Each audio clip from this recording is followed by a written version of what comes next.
Hello.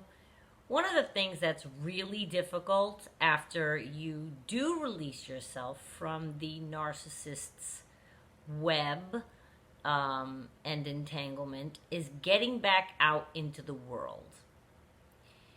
Being with a narcissist changes forever the fabric of who we are.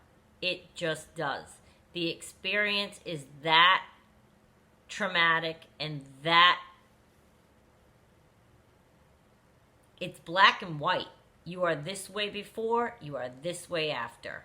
And some ways we can turn those into good things. And some ways are a little sad. You've been hurt beyond measure, and that follows you. It stays with you, as all experiences do. But I'm here to tell you maybe a couple of hints that I'm navigating now, right? So I'm out in the world now, and post-narcissist entanglement. One of the biggest, hardest things for me is the trust thing. And I'm happy to have learned that I should not trust every single person that I meet. I am happy to have learned that lesson. I would have liked to have caught on to that life lesson without having maybe to experience this pain. But as I've always told you, I love my path. My journey is it's all meant to be the way it unfolds. I truly believe that. Nonetheless, I learned it this way. So now I'm out in the world, and when somebody talks, say you're trying to date again, or you've been alone a long time, which I was, and then you're trying to date again, and you're talking to people and whatever, half of my brain, I just want you to understand, this is what I'm going through. Half of my brain is trying to engage and hearing the words that they're saying and listening to the words that they're saying. The other half of my brain is looking at them like, oh my God, do you really think that I'm going to believe that? Oh my God, does that line work on other people? Oh my God, there's no way you think that way. There's no way that can be. That's too good to be true. All of this is absolutely normal and inevitable after your narcissist relationship. Absolutely. How can you not think that way? How can you not question or wonder if maybe you're already there too, you're dating again. How can you not wonder if they're telling you the truth? You had somebody swear on their life, swear on their mother's life, their kids, all of the same things that you're hearing now. The only thing that has helped me through it is I think of stellar men that I have had in my life, or I still have in my life. It could be a friend, a father, a grandfather, a brother, a cousin, whatever. Think of those men, or women, because remember, both genders can go through this, and whatever your pronoun is.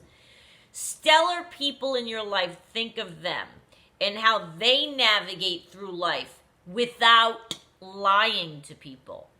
So maybe you're meeting a new person and you're being leery and you don't know if you can trust them, and that's a good thing. That probably is a good change. We don't want it to be over the line, though, of too much that we keep ourselves from getting close to anybody ever again. That's the danger and why I'm making this video. Because I think we are all in danger. It's easier to go, oh, I'm never dating again. Never. Oh my God, that was the worst thing ever. I'd rather be by myself. That's easy to say that. And that would mean a life alone. And for a long time, a while, however long you need to. I always recommend that. I think it's a healthy thing to be alone. But eventually when you rejoin the world, there are going to be conversations you have with people. So to decipher whether or not there can be a trusting person or not, again, to get back to my point, if you think of good, stellar people in your life, think of them saying those words. They have said them to people and meant them. They have made those promises and followed through. Everybody knows somebody who is good to their partner. And think of those people. There are good people in the world. The good people you know in your life is evidence of that. Just because we got ensnared into this web is how I said it. I think it's like a web. You're in it. You can't get out. And when you try to get out, it's like a web is on you and you can't get out. It takes forever. It's very complicated, all of that. When you are ensnared in that kind of situation and then you need to move on from there, oh my God, it's nearly impossible to believe anything at first. And that's why I stayed alone for a long time. There's no way I couldn't even picture believing anybody. But I started to think of the good people in my life and look at examples around me of happy people and honest people and realize that you just happened upon one person that was bad. Don't let it take the good out of you. Don't let it take your ability to trust and make it go away. Please don't do that. And it doesn't make us tough. Oh, I'm never going to trust again. That way I'll be safe. That's not the best way to go for you. That's not the best way to go for you. It might keep you safe and from that, but it will keep you closed off to the goodness and the joy and the love that can come from a successful partnership that may await you. So take your time, do whatever you need to do, but eventually when you get out into the world and you're talking to someone, if you find yourself half listening and half wondering whether or not they're lying to you, that's normal. Plow through the conversation, plow through the visit, remain friendly but not overly receptive.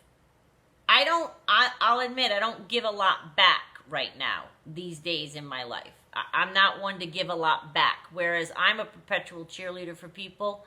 So in the past when I've met somebody, it might have been like, oh, I like you too, and aren't you this? But now I keep it pretty straightforward and pretty, I'm careful navigating. I'm tiptoeing. I am tiptoeing.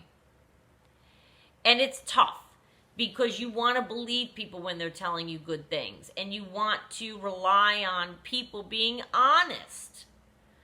You met a bad person. Not all people are that way. There are honest people on the earth. Oh my God, there's tons of them.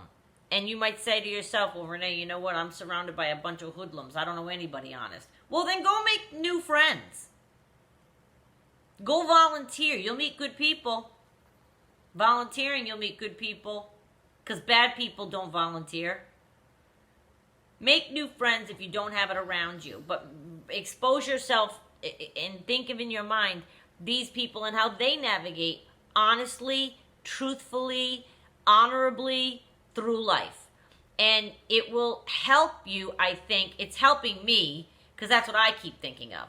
When somebody's talking to me, I think, well, if that were my brother, he would never say that if he didn't mean it. Unfortunately, I have such stellar examples in my life of really good men in my family and friends that when I encountered the narcissist, I was primed and ready to believe every word he said because I know a lot of honest people. So why would somebody say all those things if they didn't mean them? Which is where I was. So now I take those same people that, it's ironic really, having those people around me made me believe that person because I just thought everybody was honest. I mean, I knew there were people that lied and cheated and stole. I'm not saying that, but when it comes to an intimate relationship one-on-one, I just never in my life thought, and it's not the old adage, oh, somebody will say anything to get you into bed. That's not what we're talking about here, and you know that. When you're a one-on-one intimate relationship and somebody's giving you all of this information and material and they're lying, you find out later, that is disheartening. The whole grand scheme of the relationship, everything they said to you was a lie. So now you're a mess. You're like, what do I believe? How do I believe anything? You may not. And you may find yourself half listening to a conversation and half trying to figure out if they're lying. Do whatever you need to do. But don't let them make you an angry, bad kind of, don't let their badness make you be in an angry, I don't believe anything place and you're grouchy. No, stay open. There are wonderful, wonderful people on the earth. And one of them is probably waiting for you and thinking the same thing you are, like, where is she? Where is he? I've been dating for 40 years. Where are they? Where's my person? Things unfold as they should, as we all know, and that's something that we all get sick of hearing. It'll meant to be when it's it'll happen when it's meant to be. Ugh, whatever. In the meantime, though, as you're meeting people, be easy on yourself and try to keep your good person alive. Let your good person still trust people or want to trust people. It's not bad to take some time to trust. Let them earn your trust. That's what I had to do. I would give people trust right away. I don't think it's a bad thing to have learned my lesson and now make people earn it. Whether it's time, effort, energy, action, whatever it is that you need to see from somebody. But don't drag yourself through the ringer because you met one bad person. Let's try to keep our goodness alive inside of us and know that there is goodness in other people. That's my point. Okay? All right. Bye.